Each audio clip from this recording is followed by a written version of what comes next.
স্বাস্থ্য ভবনে যাচ্ছি। এই ডকেটে আমি আর একবার, যেটা অলরেডি ডিএমের কাছে দেওয়া আছে, তা আমি একবার ডকেটে ওটা আমার বিহারের প্রেয়ারটা জমা করে দেবো।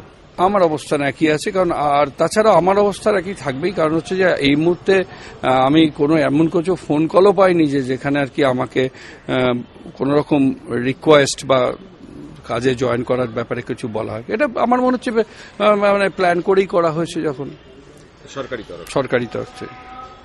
আর এমনি আপনি কি করবেন এখন? আদালতে যাবেন? না, আদালতে তো যাওয়ার ব্যাপার হচ্ছে যে আমাদের এখন গভর্নমেন্ট, এটাও জানি না গভর্নমেন্ট পারে কিন্তু যাই হোক, আইন করে শুধু ডাক্তারদেরই ভলান্টারি রিটায়ারমেন্ট বন্ধ করে দিয়েছেন।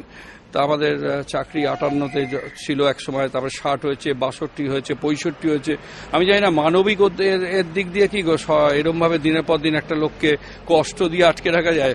দুটো কারণ, একটা তো আর্থিক কোনো লাভ আমরা পাই না, আর আর্থিক লাভের কোনো আশা নেই।